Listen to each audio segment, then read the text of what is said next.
आपका इस training session में स्वागत करता हूं। मैं आशा करता हूं कि आप सभी लोग स्वस्थ हैं और आप अपने साथ अपने परिवार का यानी घर का परिवार और एमसीएल परिवार दोनों का ख्याल रख रहे हैं। मैं ये भी उम्मीद करता हूं कि आप सभी लोग 1 घंटा बहुत अच्छी एक्सरसाइज कर रहे हो, अपने हार्ट अपने लंग को मजबूत कर रहे हो और अपनी इम्यूनिटी को बढ़ा रहे हो।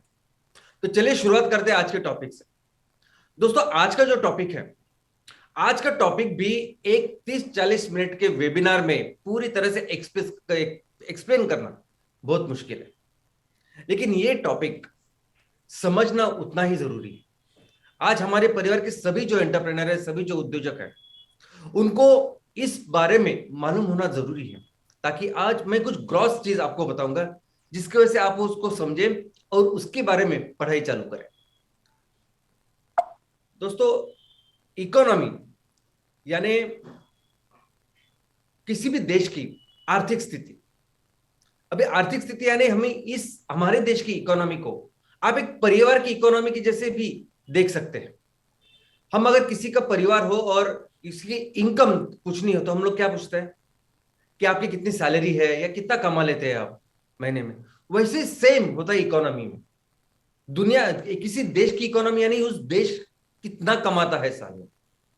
और ये जरूरी होता है कि इकोनॉमी को समझना, ताकि ये पता चले कि कौन सा सेक्टर अच्छा काम कर रहा है, कौन सा सेक्टर है जो काम कर सकता है अच्छा और उसको सपोर्ट देने की जरूरत है। दो देशों की इकोनॉमी अगर हम लोग देखें तो ये पता चलता है कि कौन सा देश बेहतर काम कर रहा है। इस इकोनॉमी में कुछ शब्दों का प्रयोग हम लोग करते हैं। इकोनॉमिक ग्रोथ, इकोनॉमिक ग्रोथ यानी ये जो शब्द है ये इसीलिए यूटिलाइज होता है कि उस इकोनॉमी में उस देश की जो इनकम है वो कितनी बड़ी, न्यूमेरिकल कितनी बड़ी, क्वांटिटेटिव कितनी बड़ी।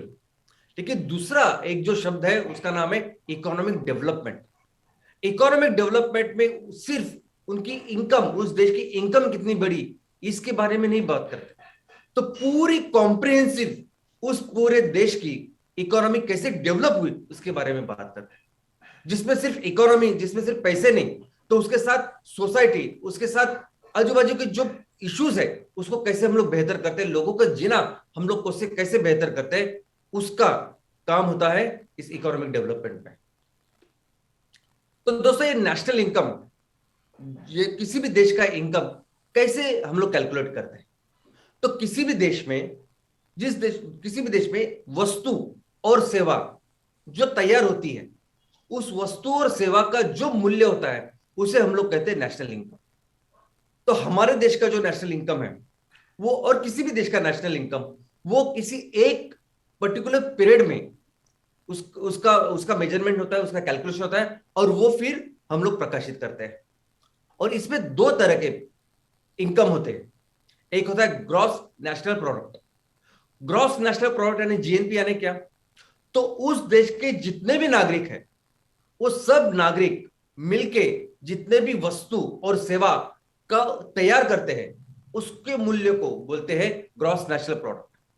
चाहे वो देश के नागरिक दूसरे देश में हो या चाहे बाहर हो, चाहे हमारे देश के कुछ ऐसे लोग भी हो सकते हैं कि जो बाहर के देश में जाके नौकरियां कर रहे हैं, वहां सर्विसेज दे रहे हैं, लेकिन अगर वो अपने लिए कुछ सर्विस तैयार कर रहे हैं, कुछ मैन्युफैक्चरिंग कर रहे हैं और उससे वैल्यू तैयार कर रहे हैं, तो वो पूरा ग्रॉस नेशनल प्रोडक्ट का हिस्सा होता है।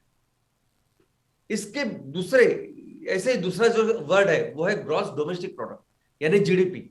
जीडीपी यानी क्या, तो उस देश के बाउंड्री में जितना भी वस्तु और जितना भी सेवा का आपने तैयार किया उस पर्टिकुलर पीरियड में, उसे कहते हैं हम लोग जीडीपी।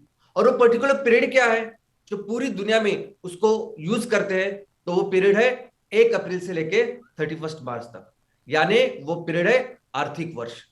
उस आर्थिक वर्ष में किसी भी देश ने अपने देश के अंदर, अपने देश के बाउंड्री के अंदर कितने वस्तु और सेवा को निर्माण किया और उनका एकत्रित मूल्य होता है जीडीपी। और यही जीडीपी होते हैं कि जो बाकी के देश के साथ कंपैरिजन में हम लोग इस्तेमाल करते हैं। दूसरा एक ये हमने देखा कि ग्रॉस नेशनल प्रोडक्ट और ग्रॉस डोमेस्टिक प्रोडक्ट। और दूसरा होता है कि नेट नेशनल प्रोडक्ट और नेट डोमेस्टिक प्रोडक्ट। मतलब आपने तैयार किया 100 चीजें, लेकिन जब कितने चीजें ग्राहकों को एक्चुअली आप दे रहे हैं इस्तेमाल करने के लिए या बेच रहे हैं, उसको कहते हैं नेट डोमेस्टिक प्रोडक्ट या नेट नेशनल प्रोडक्ट। यानी जितना भी माल, जितने भी सेवाएं आप तैयार कर सकते हैं, तो उसमें कुछ चीजें खराब हो सकती है, डैमेज हो सकती है, उसे कहते हैं डिप्रिसिएशन। तो जितना भी ग्रॉस वैल्यू होता है minus depreciation is net, net domestic product, net national product. Simple है ना, कि अगर हमने अपने खेतों में कुछ माल तैयार किया और वो मार्केट में लेके जाने तक कुछ 2-3% माल वो ट्रांसपोर्टेशन में चला जाता है, कुछ कटाई में चला रह जाता है, तो जो खेतों में उगा वो ग्रॉस डोमेस्टिक प्रोडक्ट, और जो मार्केट में पहुंचा वो नेट डोमेस्टिक प्रोडक्ट। और एक होता है पर कैपिटा जीडीपी, यानी ये कि जो इनकम आपने कमाया, तो आपके देश में कितने सारे लोग हैं, तो इनकम डिवाइडेड बाय इतने सारे लोग, इसका मतलब प्रति व्यक्ति आपने कितना कमाया, और उसे हम लोग कहते हैं पर कैपिटा जीडीपी। और एक चीज है जो लोग बात करते हैं, वो है परचेसिंग पावर पैरिटी, यानी आपके देश में लोगों की क्रय शक्ति कितनी है, लोगों के पास जितनी पैसे उसमें से वो क्या क्या खरीद सकते हैं, और वो या उनको अगर जीना है, उनको जो लिविंग उनका स्टैंडर्ड है वो मेंटेन करने के लिए उनको कितने पैसे लगते हैं। और ये परचेसिंग पावर पैरिटी यानी वो देशों के अंदर जो कंपैरिजन है वो कंपैरिजन करने के लिए इस्तेमाल की जाती है। यानी अमेरिका में आप समझिए कि एक पानी की बोतल है वो $1 में मिलती है, हमारे यहाँ $1 से यानी 75 रुपीज, 75 रुपए, लेकिन हमारे यहाँ पानी का बोतल 20 रुपए में मिलता है। तो परचेसिंग पावर पैरिटी यानी 1 से 20, 1 से 75 नहीं। दोस्तों, हमारे देश की इनकम की अगर हम लोग बात करें, पूरे देश की इनकम जीडीपी की बात करें, तो हमारा कितना नंबर है, कौन सा क्रमांक है, तो हम लोग 5वें स्थान के ऊपर है। यानी सबसे ज्यादा वैल्यू या पैसे कमाने वाला देश, इनकम रहने वाला देश अगर हम लोग देखें तो हम लोग पूरे लिस्ट में पूरी दुनिया में 5वें नंबर पे है। लेकिन अगर हम यही प्रति व्यक्ति हमारी इनकम कितनी है इसके बारे में देखें, तो प्रति व्यक्ति हमारी इनकम से हमारा स्थान वो बहुत पीछे 128 का है। दोस्तों, वैसे ही परचेसिंग पावर पैरिटी में यानी हमारे यहाँ के सभी लोग मिलके उनकी कितनी क्रय शक्ति है, हम लोग कितना माल खरीद सकते हैं, कितना कंज्यूम कर सकते हैं, इसको अगर आप देखोगे तो हम लोग दुनिया में तीसरे नंबर पे है, तीसरे स्थान के ऊपर है।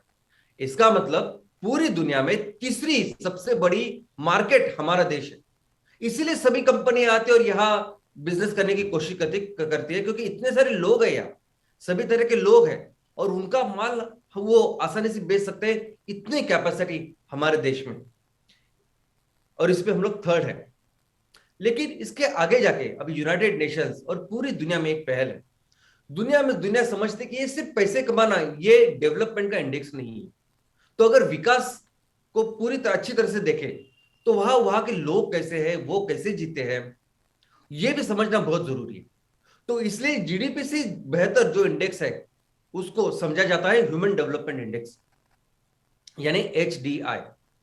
अब इस HDI में क्या होता है, इसमें प्रति व्यक्ति आपका इनकम कितना वो भी आता है, लेकिन उसके साथ आता है कि अगर आपके देश में कोई भी व्यक्ति का जन्म होता है, कोई बच्चे का जन्म होता है, तो कितनी साल वो जिएगा, यानी आपके देश में लोग कितने साल तक जीते हैं। दूसरा, आपके देश में जो लोग हैं उनकी शिक्षा का स्तर कितना है, ये दो चीजें इसमें आती है। और पूरी दुनिया में HDI को बहुत ज्यादा तरह से के लोग दिखते हैं। और HDI में अगर हमारे देश की बात करें तो हमारा देश का जो रैंक है, जो नंबर है, वो 131 है, जिसे हमें बेहतर बनाना है। लेकिन इसके भी आगे जाके अब एक नए इंडेक्स की बात हो रही है, और नए इंडेक्स के बात के ऊपर थ्रस्ट हो रहा है, और वो क्या है कि हैप्पी प्लैनेट इंडेक्स, यानी आपके देश में जो लोग रहते हैं वो कितने खुश है, वो कितने जीते हैं, अगर आप खुश होंगे तो ज्यादा जिएंगे, और आपके यहां लोगों में कितनी समानता है, ये तीन चीजें देखते हैं। और ये सब करते करते आपने अपने पर्यावरण का कितना ख्याल रखा है, ये भी बहुत जरूरी होता है। तो जितना भी आपने पर्यावरण को नुकसान किया है उसको डिवाइड करते हैं। तो दोस्तों, ये आज की तारीख में पूरी दुनिया में सबसे इंपॉर्टेंट इंडेक्स है। यानी आप जो भी काम कर रहे हैं, अगर आप पैसे कमा रहे हैं, हम लोग जब अर्थव्यवस्था की बात करते हैं तो पैसे आते ही है, लेकिन पैसे कमाते कमाते आप लोगों को कितना खुश कर रहे हैं, उनका कितना केयर कर रहे हो, उनको उनकी जिंदगी कैसे बेहतर बना रहे हो, और एट द सेम टाइम आप अपने पर्यावरण का, आजू बाजू का कैसे ख्याल रख रहे हो। इसीलिए मैं हमेशा कहता हूं कि आज के तारीख में प्रोजेक्ट जो बनते हैं, बिजनेस के प्रोजेक्ट हम लोग लगाते हैं, जो ट्रिपल लाइन प्रोजेक्ट्स होते हैं वो सबसे इंपॉर्टेंट होते हैं। अभी ट्रिपल लाइन प्रोजेक्ट यानी क्या? तो ऐसे प्रोजेक्ट जिसमें सिर्फ इकोनॉमिक आरओआई, यानी मुझे पैसे कितने मिलेंगे उसके इसके बारे में नहीं सोचा जाता। तो इकोनॉमिक आरओआई के साथ सोशल आरओआई, यानी मैं करने के साथ मेरे समाज को कैसे बेहतर बना सकता हूं उसके बारे में भी सोचा जाता है। और एनवायरमेंटल आरओआई, यानी वो प्रोजेक्ट करने के बाद मैं कैसे पर्यावरण का भी ख्याल रखूंगा, ये भी उसमें बात करते हैं, वो इसमें होता है। एमसीएल के सभी प्रोजेक्ट्स, चाहे वो ग्राम पंचायत के हो, चाहे वो तहसील के हो, कौन से भी लेवल के प्रोजेक्ट, ये सभी ट्रिपल बॉटम लाइन प्रोजेक्ट्स। और मैं आपको एक बताता हूं कि जितने पैसे हम लोग कमाएंगे उससे कई ज्यादा आरओआई, रिटर्न ऑन इन्वेस्टमेंट, वो सोशल और एनवायरमेंटल स्तर के ऊपर है। और ये ग्रॉस नेशनल हैप्पीनेस, ये भी एक इंडेक्स दुनिया में तैयार हुआ है, और इस पे पूरी तरह से सभी चीजों को देखते हैं कि जब आप डेवलपमेंट करते हो, आपकी अर्थव्यवस्था को बेहतर करते हो, तो आपके लोगों की हेल्थ कैसी है, और हेल्थ यानी फिजिकल नहीं, तो मेंटल हेल्थ कैसी है, उनकी एजुकेशन कैसी है, उनका कल्चर कैसे है, आप पर्यावरण का कितना ख्याल रख रहे हो, गवर्नेंस कैसी है, गवर्नमेंट कैसी चलती है, लिविंग स्टैंडर्ड क्या है, ये पूरी चीज इसमें आती है। दोस्तों हमारे यहाँ स्टेट में, हमारे देश में इतने सारे स्टेट्स है या राज्य, सब राज्य अपने उनका अलग अलग कल्चर है, अलग अलग बोली भाषा, सब कुछ है। इन सब स्टेट्स का भी, इन सब राज्यों का भी एक ह्यूमन डेवलपमेंट इंडेक्स एचडीआई हर साल कैलकुलेट होता है, और इस पे नजर रहती है कि कैसे हम लोग इसको बेहतर बनाएं। और आपको सुन के ताज्जुब होगा, लेकिन नंबर वन पे, इस एचडीआई में नंबर वन पे जो राज्य है उसका नाम है केरला। केरला एक ऐसा राज्य है कि जिसका इनकम बाकी के राज्यों में कम है, बहुत कम उसका इनकम है। केरला में अगर आप देखोगे तो प्रति व्यक्ति जो इनकम है वो भी कम है, बहुत कम है। लेकिन फिर भी ह्यूमन डेवलपमेंट इंडेक्स में केरला बहुत आगे, क्योंकि वहां एजुकेशन अच्छी है, वहां पैरिटी, समानता अच्छी है, वहां वुमन एम्पावरमेंट है जो सबसे इंपॉर्टेंट चीज है। तो दोस्तों इस तरह के डेवलपमेंट का उद्देश्य आज हमारा है। तो अगर हमारी इकोनॉमी को बेहतर करना है, इकोनॉमी को आगे लेके जाना है, तो इसकी प्लानिंग कौन करता है? कौन नहीं डिसाइड करता है कि किस सेक्टर को हम लोग ज्यादा महत्व देनी देनी चाहिए, सपोर्ट देना चाहिए, किस किस सेक्टर को ज्यादा पोटेंशियल है, और उसके हिसाब से प्लानिंग करनी चाहिए। तो उसका नाम है नीति आयोग। दोस्तों आजादी के बाद प्लानिंग कमीशन थे।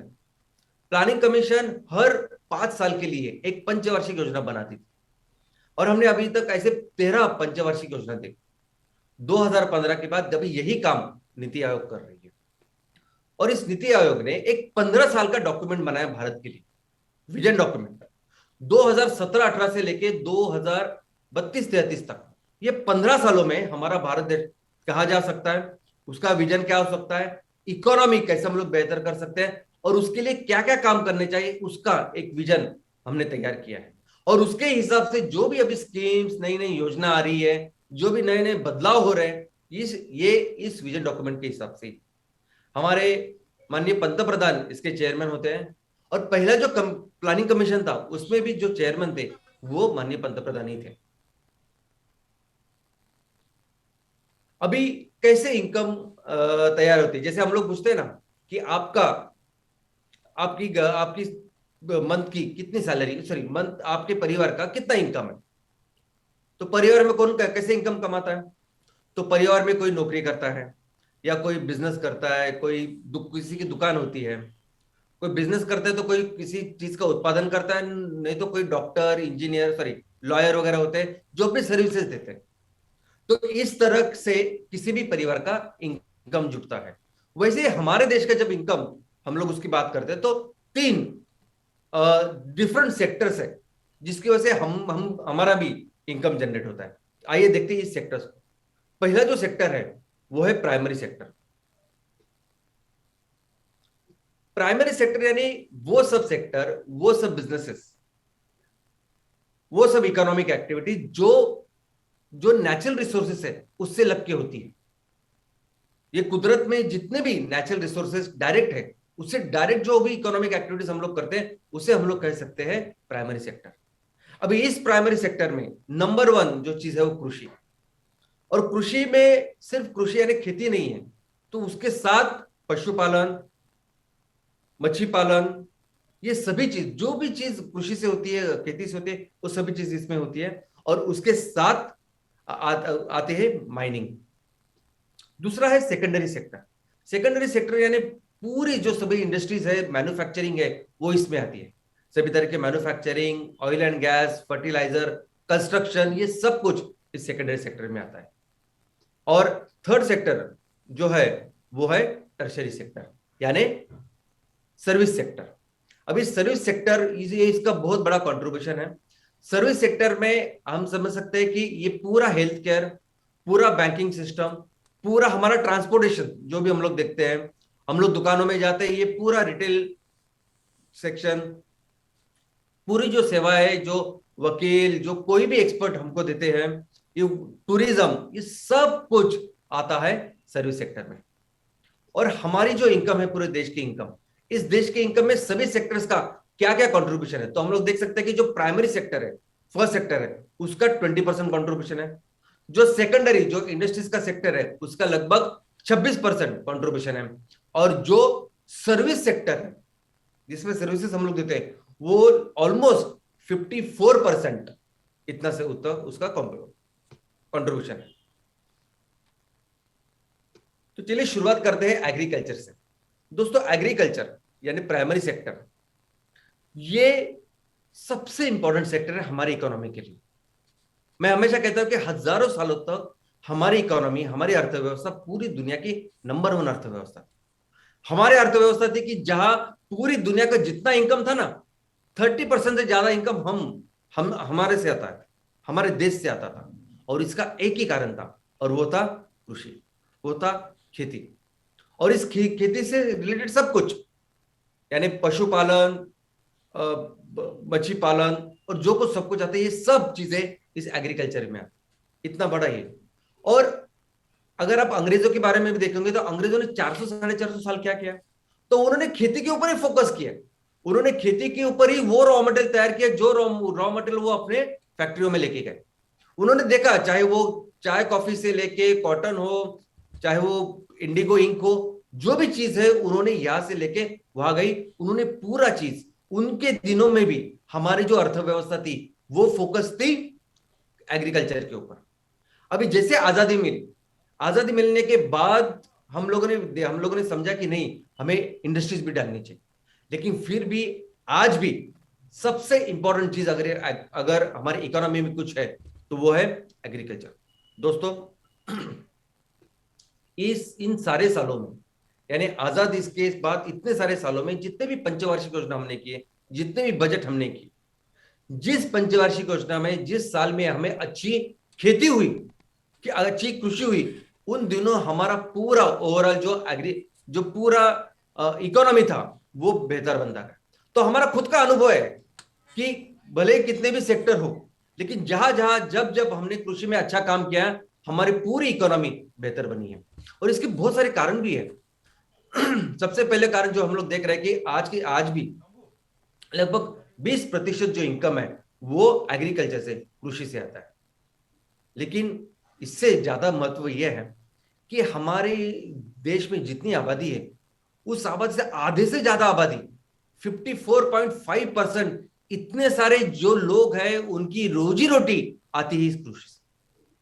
अगर हम चाहते हैं कि हमारे लोगों के लिए, इस मासेस के लिए अच्छा काम करें, उनको अच्छे इनकम करा के दे, उनको अच्छी रोजी रोटी करे, उनके जो जीवन स्तर है उसको बेहतर करे, एजुकेशन बेहतर करे, तो हमें फोकस करना पड़ेगा इस एग्रीकल्चर के ऊपर। क्योंकि इतने सारे लोग आज के तारीख में भी इस एग्रीकल्चर के ऊपर, कृषि के ऊपर डिपेंडेंट है।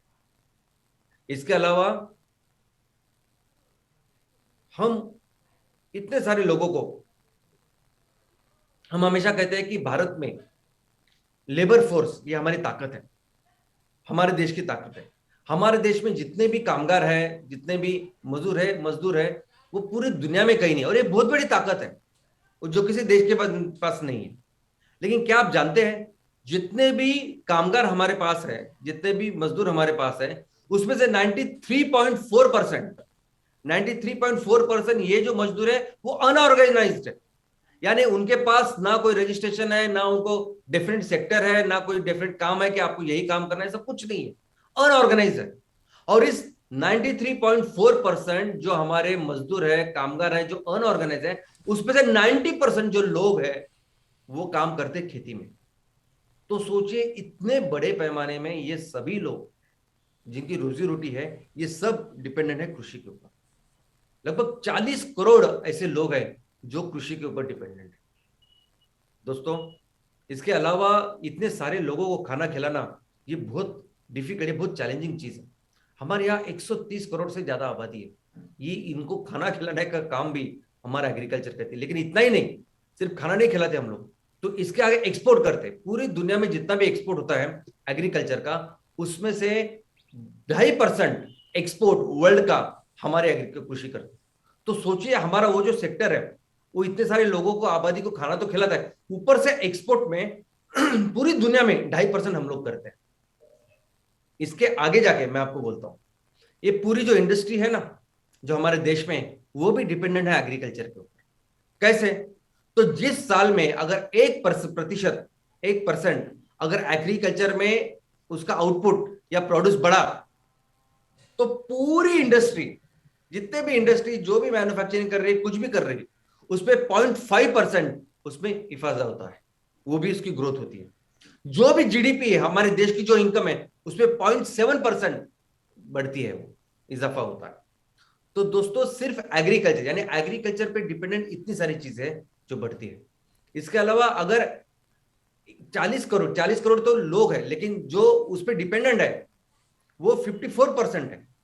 इतने सारे लोगों में अगर आप इनकम अच्छे एग्रीकल्चर की वजह से अगर उनकी इनकम जाएगी, तो वो जाहिर है कि उनके कुछ पैसे वो बैंकों में रखेंगे, और बैंकों में अगर पैसे बढ़े तो बैंक वही पैसे फिर वो बिजनेसेस में, बाकी के इसमें देगी। तो ये पूरा जो सेक्टर है, अगर उसको हम लोग बेहतर करें, तो पूरे देश के इकोनॉमी को बेहतर बनाने के लिए कैपिटल फॉर्मेशन का काम भी ये सेक्टर करेगा। इवन अगर 1% हमारे यहाँ एग्रीकल्चर का इनकम बढ़ता है हमारे देश का, तो क्या आपको पता है कि 8,500 करोड़ हमारे देश में निवेश होता है। अब ये कैसा होता है, ये बहुत इंपॉर्टेंट चीज है समझने के लिए, लेकिन ये फैक्ट है। तो दोस्तों आज भी अगर हमारी इंडियन इकोनॉमी को बेहतर बनाना है, अगर ये इकोनॉमी पूरी एक गाड़ी है, तो उसका इंजन, क्योंकि उसके बिना गाड़ी चलेगी ही नहीं, उसका इंजन है हमारा एग्रीकल्चर, प्राइम मूविंग फोर्स। जब से हमने आजादी की, हमने बाकी की सब चीजें देखी, लेकिन वो इतना सब आजादी के 60 साल के बाद भी पता चला गवर्नमेंट को, अगर प्राइम मूविंग फोर्स कुछ है तो वो है हमारी कृषि, हमारा एग्रीकल्चर, और ये गवर्नमेंट ने डिक्लेयर किया है।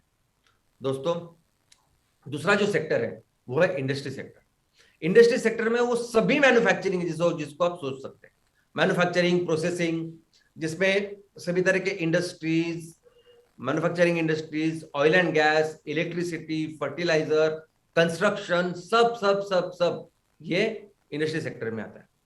हमारे देश ने इस इंडस्ट्री को लेकर कई सारे पॉलिसीज तय, क्योंकि आजादी जब मिली तब हमें 400 450 सालों का एक अनुभव था कि ये सब जो लोग बाहर से आते हैं बिजनेस करने, वो बिजनेस सिर्फ नहीं करते, तो ये क्या करते हैं, पूरे हमारे देश को या पूरे हमारे जो संस्था है उनको रूल करते हैं। तो भारत ने आजादी के बाद क्या सोचा कि हमें जो अभी बिजनेस करने हैं ना, जो फैक्ट्रियां डालनी है, तो हम लोग क्या करेंगे, हम लोग रेस्ट्रिक्टिव ऐसे बिजनेस करेंगे, हम किसी को अलाउ नहीं करेंगे बिजनेस करने की। इसलिए पहली जो पॉलिसी बनी वो 1948 में बनी, और उन्होंने वहां सरकार ने ऐसा कहा कि हम मिश्र इकोनॉमी रहेंगे, मिक्स्ड इकोनॉमी रहेंगे। उसमें कुछ सेक्टर जो है वो केंद्र सरकार करेगी, उनके लिए रिजर्व रहेंगे, कुछ सेक्टर जो है वो राज्य सरकार करेगी, उनके लिए रिजर्व रहेंगे, और कुछ हम लोग खुले छोड़ देंगे।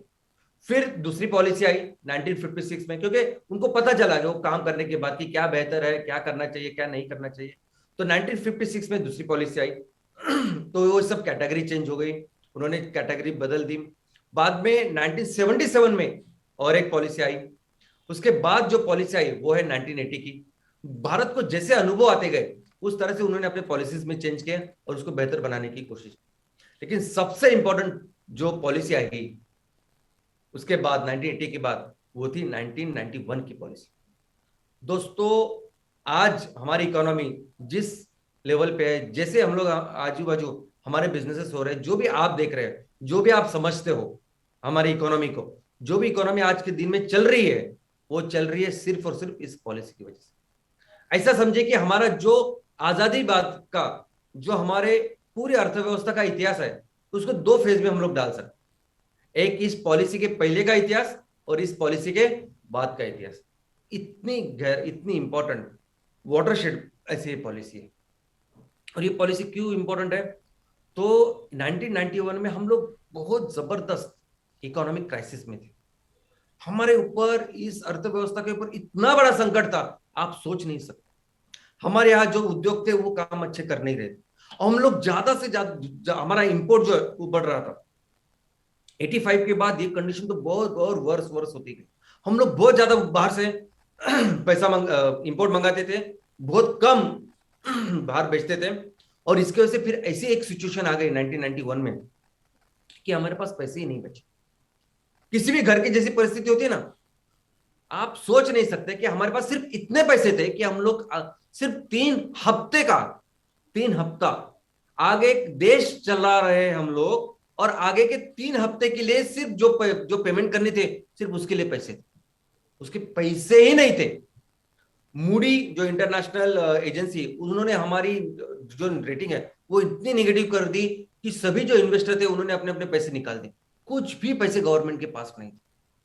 इतना डिफिकल्ट टाइम था कि वहां तब के जो पंतप्रधान थे, वो बजट भी वह सादर नहीं कर पाए।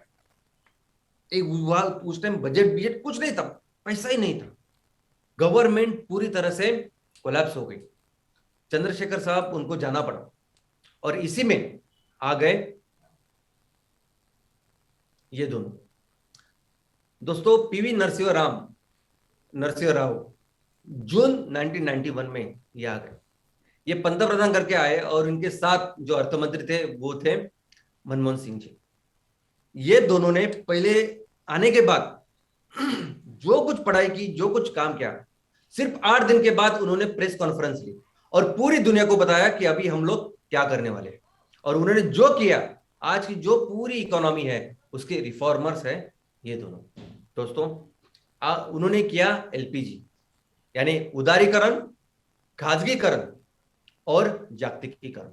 और फिर उन्होंने बोला कि चलो आप आते हैं और हम लोग इसको बेहतर बनाते हैं, बिजनेस करते हैं। और इस तरह से फिर बिजनेस चालू हुए। आज की तारीख में भी जो सबसे ज्यादा हमारे पास फॉरेन रिजर्व है, यानी एक ऐसा टाइम था कि जैसे हमारे घर में जो संकट आता है ना, हमारे पास भी ऐसा समझे कि देश के ऊपर जो जो जो परिस्थिति थी वो हमारे घर परिवार पे भी हो सकती है। मैं परिवार का एग्जांपल दे रहा हूं अभी। तो अगर ऐसा समझे कि परिवार में राशन ही नहीं है, 3 हफ्ते के लिए सिर्फ राशन है, और इसमें हम लोग क्या करते हैं, तो हम लोग सोना गिरवी रखते हैं।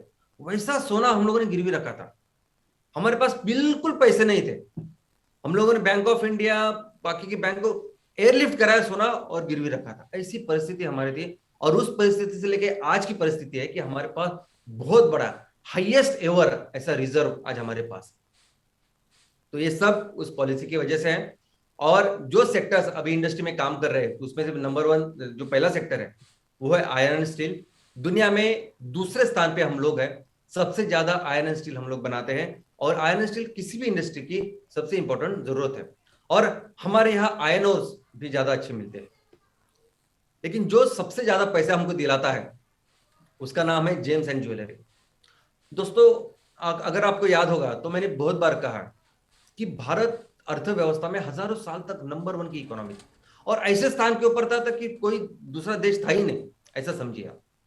उसमें इंपोर्ट एक्सपोर्ट के, अगर परराष्ट्र जो व्यापार है उसकी बात करें, तो भारत के पास बाहर के देशों से लाने के लिए कुछ था ही नहीं, क्योंकि सब कुछ भारत में बनता। भारत पूरी तरह से आत्मनिर्भर था। कोई जरूरत नहीं कुछ किसी से कुछ लेने की। तो भारत अगर किसी को कुछ देता था सामान, तो क्या लेता था उससे? सिर्फ सोना। भारत में इतना सोना था कि सच्ची लोग जब बोलते थे कि भारत में सोने का धूर आ रहा है, सोने की चिड़िया है भारत, डाल डाल पे सोने की चिड़िया होती है, एक्चुअली वैसे था। इतना सोना हमारे पास था। और इसलिए तब से हमारे यहाँ बहुत अच्छे कारागिर बन गए, जो इस सोने को बहुत अच्छी अच्छी, उनका हस्तकला, उनको बेटर करना, ये सब अच्छे कारागिर तब से हमारे पास। और ये कल्चर आज की तारीख में भी है। आज की तारीख में भी पूरी दुनिया में सबसे अच्छे जो शिल्पकार है इस सोने के ऊपर, या जो कीमती जो हीरे है उनके ऊपर जो डागडुजी करने वाले, डागडुजी यानी उसको बेहतर बनाने वाले, तराशने वाले, ये जो शिल्पकार है वो हमारे देश में है, और उसके लिए हम लोग जाने जाते हैं। हमारा बहुत बड़ा बिजनेस है कि जिसमें हम लोग ये रॉ सोना और रॉ ये जो हीरे वगैरह उसको लाते हैं, उसको तराशते हैं और फिर से उनको एक्सपोर्ट करते हैं। सीमेंट इंडस्ट्री दुनिया में दूसरे स्थान के ऊपर है हम इस सीमेंट इंडस्ट्री में। ऑटोमोटिव इंडस्ट्री में दोस्तों, जैसा हम लोग जानते हैं कि इतने सारे लोग हमारे यहाँ रहते हैं। ऑटोमोबाइल में हम लोग दुनिया में नंबर 1 है। टू व्हीलर्स में सबसे ज्यादा टू व्हीलर का उत्पादन और जो सेल होता है वो हमारे यहाँ होता है। और दूसरे कमर्शियल व्हीकल्स, सबसे ज्यादा दुनिया में कमर्शियल व्हीकल्स हमारे देश में तैयार होते हैं और बेचे जाते हैं। फर्टिलाइजर इंडस्ट्री, ये भी एक बहुत बड़ी इंडस्ट्री आज हमारे देश में। लेकिन कुछ ऐसी इंडस्ट्री मैं आपको बताना चाहूंगा जो इंडस्ट्री हमारे खेती के ऊपर आधारित है। खेती, उसमें पहला जो नंबर है वो टेक्सटाइल का। दोस्तों, टेक्सटाइल तो ऐसा समझे कि हजारों सालों से हम लोग इसके लिए जाने जाते हैं। टेक्सटाइल ऐसी चीज है कि पूरी दुनिया को वस्त्र हम लोग सप्लाई करते थे, तब से लेके आज तक भी। आज भी हमारे यहाँ इंडस्ट्री में टेक्सटाइल बहुत इंपॉर्टेंट हिस्सा है। लेकिन क्या आप जानते हैं एक दूसरी इंडस्ट्री जिसका नाम है जूट इंडस्ट्री। जूट इंडस्ट्री हमारे देश में 150 साल से, दुनिया में सबसे ज्यादा जूट तैयार करने वाला देश भारत है। दुनिया में सबसे ज्यादा एक्सपोर्ट करने वाला जूट, उसमें दूसरे क्रमांक पे भारत है। और क्या आपको पता है कि इस जूट की कितने एप्लीकेशन है, इसका कितना मार्केट पोटेंशियल वर्ल्ड वाइड है? सबसे पहले तो ये जूट कल्टीवेशन अगर आप देखोगे तो ये हमारे नेपियर ग्रास जैसे ही, ज्यादा पानी नहीं लगता, ज्यादा उसको खाद नहीं लगती, ज्यादा इंसेक्टिसाइड नहीं लगता, और उसके जो फाइबर्स है, बाहर के फाइबर से जूट तैयार होता है, और अंदर का जो पल्प है उससे अच्छा पेपर तैयार होता है। इस जूट के बहुत बार आपने जूट के ज्यादा प्रोडक्ट्स नहीं देखे होंगे, लेकिन जूट के कई सारे प्रोडक्ट्स तैयार होते हैं। इस जूट के इतने सारे केमिकल फिजिकल प्रॉपर्टीज है कि बहुत सारे जो आज पेट्रोकेमिकल की चीजें हैं, जो रबर, प्लास्टिक, इवन ये जो रेयन वगैरह इससे बनती है, इसको 100% रिप्लेस कर सकते हैं हम लोग। यानी सिर्फ जो आप वो थैली देखते हैं, या धान का जो बड़ा क्या बोलते हैं उसको, पोता बोलते हैं मराठी में, तो वो देखते हैं, सिर्फ वो नहीं, ऐसी बैग्स जो देखते हैं वो नहीं, लेकिन कई सारे एप्लीकेशंस है जो आज की तारीख में तो उसकी पूरी दुनिया में डिमांड है। क्योंकि आज की तारीख में सभी दुनिया इको फ्रेंडली करना चाहती है, ये पेट्रोकेमिकल्स को रिप्लेस करना चाहती है, और उसमें सबसे बेस्ट पैकेजिंग मटेरियल से लेके टेंसाइल स्ट्रेंथ से लेके कपड़े पहनने तक, ये सब कुछ जूट से हो सकता है। और इतना बड़ा पोटेंशियल आज हमारे देश में है। इसके आगे जो है वो है सिल्क। शायद सिल्क के बारे में आप नहीं जानते ज्यादा, लेकिन पूरी दुनिया में दूसरे स्थान पे हम लोग ज्यादा सिल्क बनाने में। लेकिन हम लोग एकमेव ऐसी हमारा देश है कि जिसमें 4 प्रकार का सिल्क होता है। 4 ही प्रकार के सिल्क यहाँ तैयार होते हैं, बाकी किसी देश में नहीं होते। नंबर 1 पे चाइना है, लेकिन उसमें 4 प्रकार के सिल्क नहीं तैयार होते, हमारे यहाँ होते। और ये सिल्क इंडस्ट्री हजारों सालों से इतनी डेवलप्ड है कि सिल्क रूट अगर आपने नाम सुना होगा, तो एंशियंट डेज में जब व्यापार होता था, तो व्यापार होता था एक रूट से जिसको कहा जाता था सिल्क रूट, जो रूट चाइना और इंडिया से बाकी की जगह पे जाता था। और क्यों कहते थे उसको सिल्क रूट? क्योंकि उस सबसे ज्यादा निर्यात और सबसे ज्यादा व्यापार इस सिल्क का होता था। और आज की तारीख में भी अगर आप देखोगे मार्केट क्या है, तो मार्केट इसका ही है। मार्केट में लोग नहीं जाना चाहते उस पॉलिएस्टर में, बाकी की चीज में। लोग आज भी इस इको फ्रेंडली ऐसे वस्त्रों को अपनाना चाहते हैं। शुगर इंडस्ट्री, जैसे हम लोग जानते हैं कि हम लोग दुनिया में दूसरे स्थान पे है सबसे ज्यादा शुगर बनाने वाले, पहले स्थान पे ब्राजील है, लेकिन सबसे ज्यादा कंज्यूम शुगर कहाँ होती है, तो वो भारत है। ये ऐसी इंडस्ट्री है जिसके बारे में आप जानते हैं, ये हमारे उस इंडस्ट्री सेक्टर में। और कई सारे, जैसा मैंने अभी आपको एग्जांपल दिया, कई सारे ऐसे इंडस्ट्रीज हैं जो 100% एग्रीकल्चर के ऊपर डिपेंडेंट है। इसके अलावा कई सारे ऐसी चीजें हैं जो एग्रीकल्चर का से उनका रॉ मटेरियल आता है और उनको हम लोग बूस्ट कर सकते हैं। तो अगर हमें इंडस्ट्रियल सेक्टर को भी बेहतर कराना है तो भी फिर भी हमें एग्रीकल्चर के ऊपर ध्यान देना पड़ेगा। अगर एग्रीकल्चर बेहतर होता है तब ये पूरे जो सेक्टर है इंडस्ट्री के वो बेहतर होंगे। तीसरा जो सेक्टर है वो सर्विस सेक्टर। अभी सर्विस सेक्टर में सब कुछ, जैसा मैंने कहा, ट्रांसपोर्टेशन, अब कौन से भी ट्रांसपोर्टेशन वो आता है, बैंकिंग आती है, आप टूरिज्म में जाते हो वो आता है, आपका पूरा हेल्थ केयर इसमें आता है जो भी कंसल्टेंट है, जो कोई वकील है, जो भी कुछ कंसल्टेंट है, कोई गराज वगैरह, ये सब कुछ सर्विस सेंटर में आता है। जो हमारे रिटेल आउटलेट है सब कुछ सर्विस में आता है। सर्विस इकोनॉमी को इनकम तैयार करने में 54% कंट्रीब्यूशन है सर्विस सेक्टर का। तो जो भी इनकम हम लोग देश का तैयार करते हैं ना, 54% आता है सर्विस सेक्टर से। यहां तक के मैक्सिमम जो फॉरेन डायरेक्ट इन्वेस्टमेंट है, जो इन्वेस्टमेंट, वो इसी सेक्टर में आती है। इसमें और एक सेक्टर है जिसके बारे में आप बहुत अच्छी तरह से जानते हैं, और वो है आईटी। आईटी भी सर्विस सेक्टर में आता है, और भारत का जो आईटी है ये सेक्टर पूरी दुनिया में मशहूर है। ये सर्विस सेक्टर में अगर आप देखोगे तो सर्विस सेक्टर में क्या होता है, तो सर्विस सेक्टर में वो पर्सनल होते हैं ना, लोग होते हैं जो सर्विसेज देते हैं। इसका मतलब एक बात समझिए, अगर आप लोगों की बात करें, अगर आप ब्रेन की बात करोगे, अगर आप दिमाग की बात करोगे, तो उसमें पूरी दुनिया में नंबर 1 है भारतीय। आज बहुत बड़ी बड़ी कंपनियां देखो, आज की तारीख में बिजनेसेस कैसे, ओला उबर, एक भी गाड़ी है क्या उनकी खुद की? नहीं, लेकिन दुनिया की सबसे बड़ी गाड़ी की कंपनी है वो, ट्रांसपोर्टेशन की कंपनी है। क्योंकि आज अब ये फोन पे है, जीपे, ये सब कुछ क्या है, तो ओला उबर से लेके, फोन पे से लेके, बाकी कुछ भी हो, ये आज है टेक्नोलॉजी। टेक्नोलॉजी है, आईटी है, सॉफ्टवेयर है। तो इतने दुनिया की इस बड़ी कंपनी को, इस गूगल को कौन चला रहा है? तो हमारा एक इंडियन चला रहा है गूगल को। माइक्रोसॉफ्ट को कौन चला रहा है? तो हमारे भारतीय चला रहा है। पेप्सी कंपनी के 18 साल पूरी पूरी दुनिया के पेप्सी का जो हेड थे वो हमारे एक मैडम थे, 18 साल तक। कई सारी ऐसी कंपनियां मैं आपको बताऊं कि जहां भारतीय उसके बॉसेस है। ओके, जैसे सुंदर पिचाई है ना सीईओ, वैसे सीईओ है नासा में, जो दुनिया की सबसे बड़ी रिसर्च ऑर्गेनाइजेशन है स्पेस के लिए। उसमें 60% साइंटिस्ट हमारे इंडियंस हैं। इसके अलावा आप आईटी या कोई भी इस एप्लीकेशन की बात करोगे तो इंडियन बेस्ड है। ये सभी जो हमारे इंडियन का जो ब्रेन है ना, आप कहीं भी जाएंगे ना बाहर, तो आपको इंडियंस दिखाई देंगे, बेस्ट ब्रेन्स भी है। तो इस टर्शरी सेक्टर में भी मैं देखता हूं कि अगर इसको हम लोग जरा थोड़ा सा फोकस करें तो हमारे पास सब रिसोर्सेस है। इतने सालों से जो शिक्षण पद्धति, जो कल्चर है हमारे इतने सालों का, उसकी वजह से हमारे ब्रेन बेहतर हो गए। उन सभी लोगों का आभार कि जिन्होंने सब कुछ किया। तो ये तीनों सेक्टर में अगर हम लोग देखें तो कितना अच्छा काम, बढ़िया काम हो सकता है। आज की तारीख में मैं आज इस वेबिनार में मैं आपको सिर्फ इनकम के बारे में बताना चाहूंगा कि कैसे कि जैसे एक परिवार है वैसे हमारा देश है। इस देश की इनकम हमको कैसे बढ़ानी। जैसे हम लोग परिवार के बारे में सोचते हैं कि अगर आपके परिवार की इनकम है 25,000 रुपए हर मंथ, तो हम लोग सोचेंगे कि कैसे इस 25,000 को हम लोग 35,000, 40,000, 50,000 करें, उसके बारे में हम लोग सोचना चाहें। लेकिन जब इकोनॉमी की, अर्थव्यवस्था की बात होती है तो ये बाकी की चीजें भी आती। तो मैं बहुत डिटेल में इसके बारे में नहीं बताऊंगा, लेकिन सिर्फ ओवरव्यू आपको देना चाहूंगा। ये है इंडियन फाइनेंशियल इंस्टीट्यूशंस। तो हमारे यहाँ फाइनेंस के बारे में जितने इंस्टीट्यूशंस है वो 2 कैटेगरी में आते हैं, बैंक में और नॉन बैंकिंग।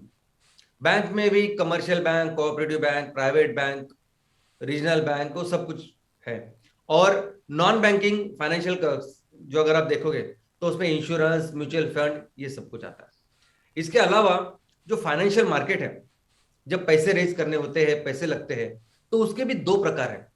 एक है मनी मार्केट और दूसरा कैपिटल मार्केट। मनी मार्केट यानी क्या? तो जब आपको पैसे की जरूरत है, एक दिन से लेके 1 साल तक अगर आपको पैसे चाहिए तो वो आते हैं मनी मार्केट से। जैसे अगर आपको इमरजेंसी में पैसे चाहिए तो क्या करते हैं आप? आपके पास सोना होता है, आपके पास कुछ एफडी होती है, फिक्स डिपॉजिट, जो आप जाते हैं और इमीडिएटली आपको पैसे मिलते हैं। वैसे कुछ इंस्ट्रूमेंट्स है जिसको आप यूज करेंगे तो आपको इमीडिएटली पैसे मिलते हैं। यही वो सब इंस्ट्रूमेंट्स है, promissory note, treasury bill, commercial papers, certificate of deposit, repurchase agreement bankers से, ये सभी चीज जो है वो आपको एक दिन से लेके एक साल तक पैसे थे।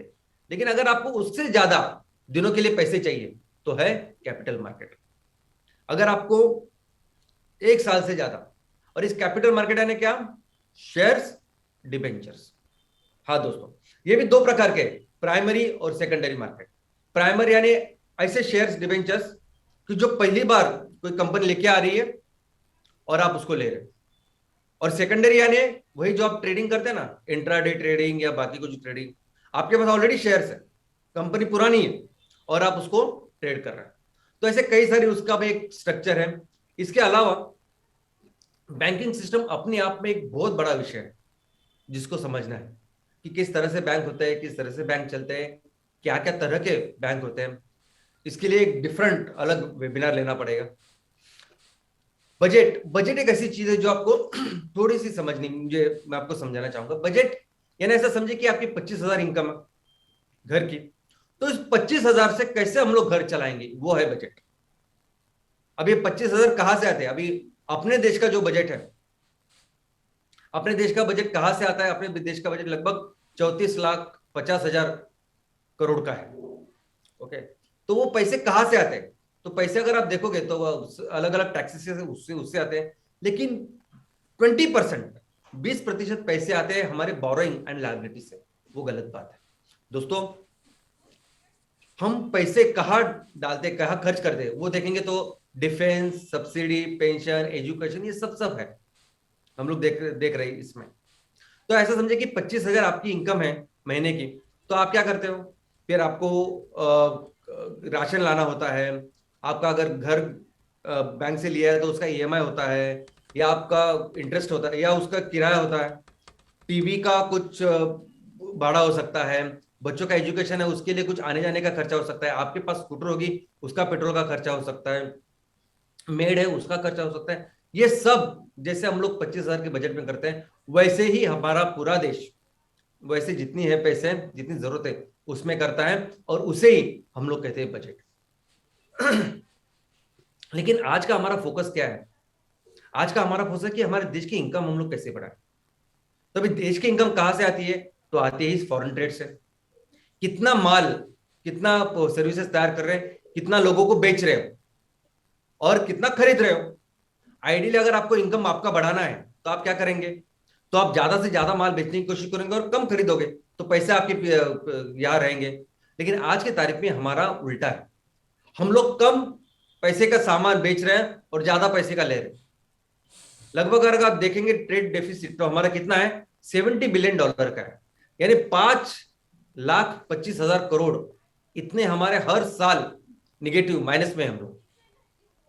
लगभग $528 बिलियन का हम लोगों ने एक्सपोर्ट किया, तो 598 का हम लोगों ने इंपोर्ट किया। दोस्तों, अगर एक्सपोर्ट का अगर आप देखोगे तो क्या क्या चीज हम लोग एक्सपोर्ट करते हैं कि जिसके वजह से हम लोग ये पैसे कमाते हैं, तो हमने देखा कि जेम्स एंड ज्वेलरी, लेकिन नंबर 1 पे है वो पेट्रोलियम प्रोडक्ट्स। हमारे यहाँ रिफाइनरीज की बहुत बड़ी कैपेसिटी, तो हम लोग बाहर से क्रूड ऑयल मंगाते हैं और उस क्रूड ऑयल से बहुत सारे सभी पेट्रोकेमिकल प्रोडक्ट्स को तैयार करते हैं और फिर से एक्सपोर्ट करते हैं। और सेम चीज हम लोग जेम्स एंड ज्वेलरी में करते हैं। अभी ये दो हमारे भारत के सबसे ज्यादा हमारी इनकम देने वाले, एक्सपोर्ट करने वाले दो सेक्टर्स है। रिलायंस भी पेट्रोलियम प्रोडक्ट्स में ही, रिलायंस वैसे एक कंपनी। और तीसरे स्थान पे है एग्रीकल्चर, जो 10% हमारा एक्सपोर्ट करता है, और बाकी की सब चीजें। लेकिन दोस्तों अगर आप इंपोर्ट के बारे में देखो, इंपोर्ट, तो हमारे इंपोर्ट में जितना माल हम लोग बाहर से खरीदते हैं उसमें से 37%, यानी एक तिहाई से भी ज्यादा, बहुत ज्यादा, 37% पैसा हम लोग सिर्फ एक क्रूड ऑयल के लिए हम लोग खर्च कर रहे हैं, या ऑयल एंड गैस के लिए। तो सोचिए हमारा जो अभी बिजनेस है, हाँ हमारा जो व्यापार है, उस व्यापार में जो डिफरेंस है ना, वो 10-12% है। 10-12% जितना हम लोग माल बेच रहे लोगों को और लोगों से खरीद रहे, वो जो गैप है जिसकी वजह से हमें हर साल 5,25,000 करोड़ का हमें खर्चा हो रहा है, निगेटिव में जा रहे हैं, वो कितना है? 10 से 12%, 12-13 मैक्सिमम 14%।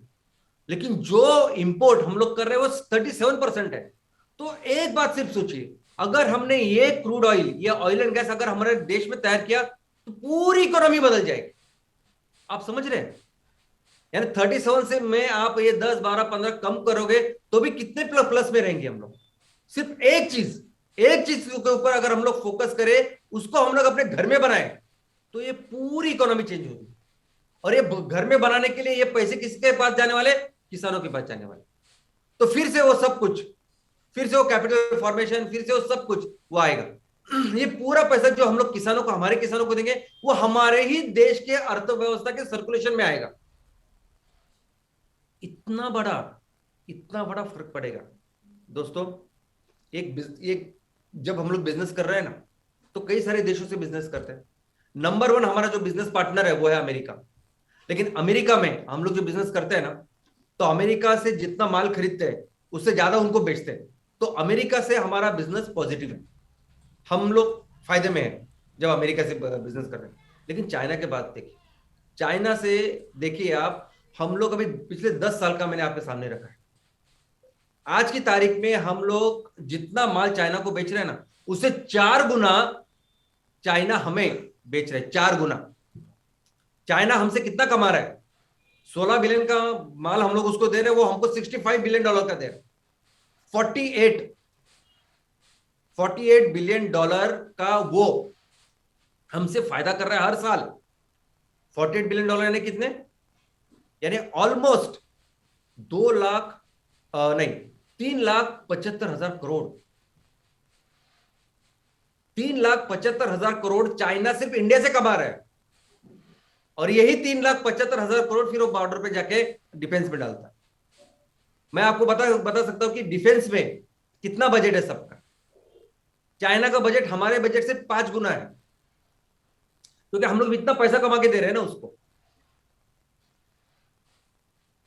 तो भी सोल्यूशन क्या क्या है इस वेबिनार, ये जो हम लोगों ने आज अर्थव्यवस्था देखी, देखिए इसका मकसद क्या था कि परिवार का इनकम बढ़ा।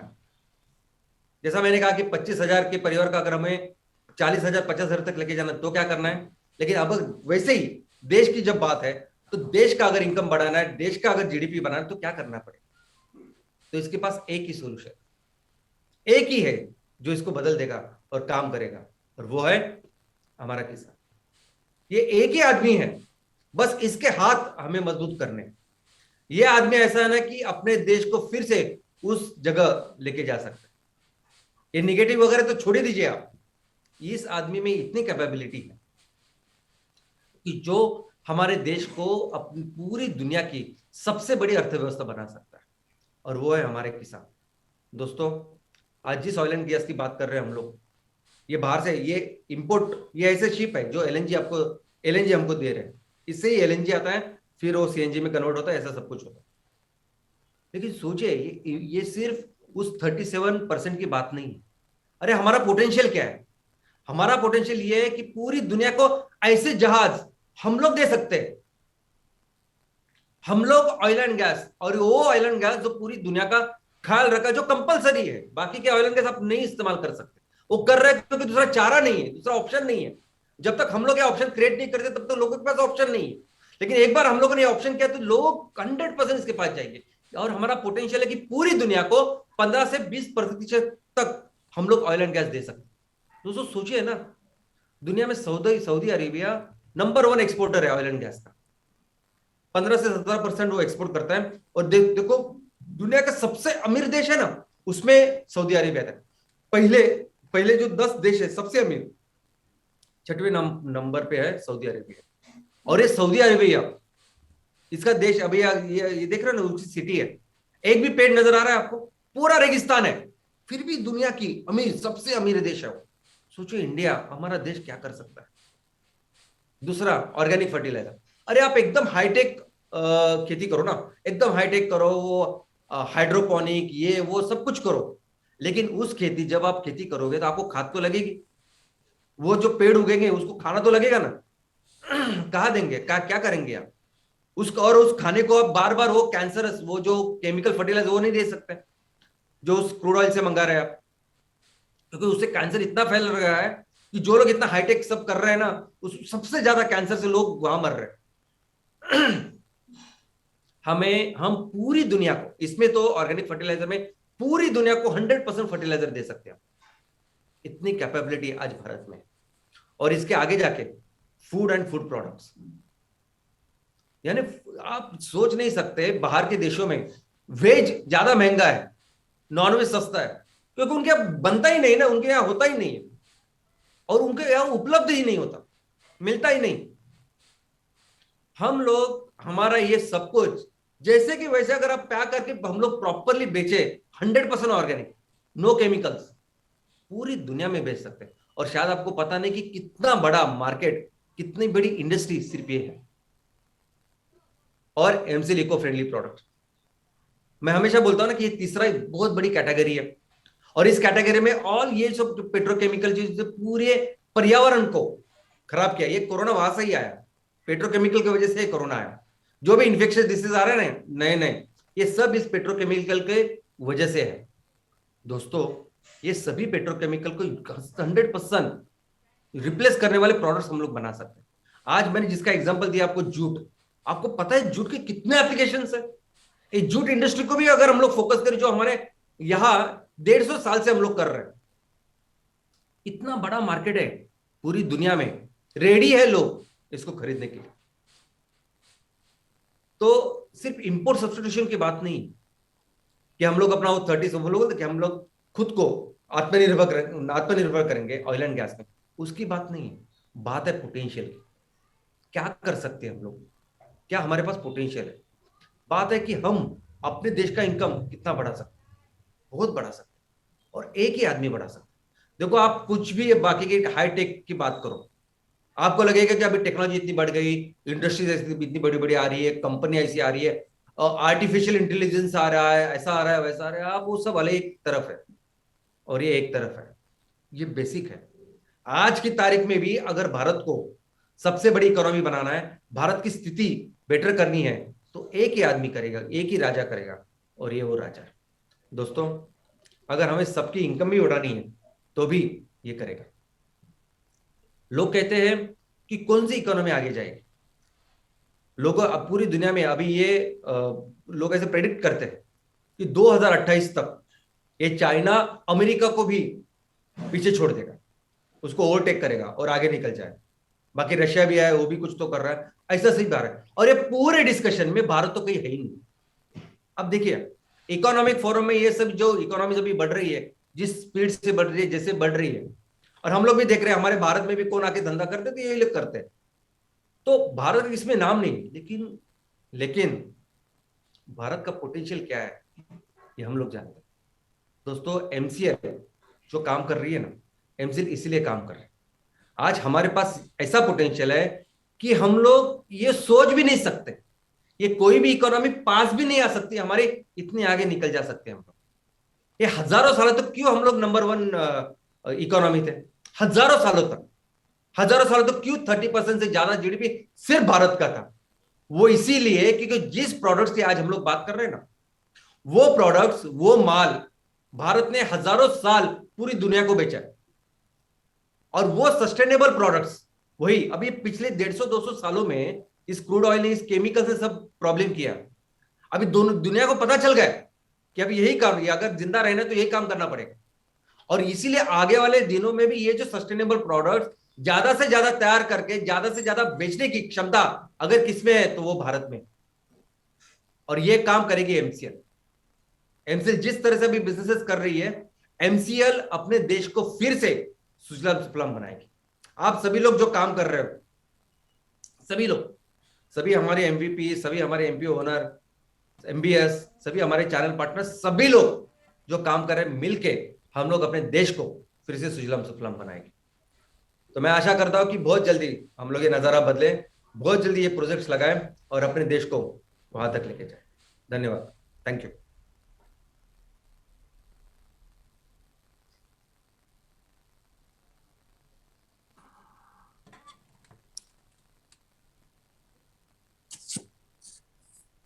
Thank you, Dr. Sham sir, and it was a splendid performance.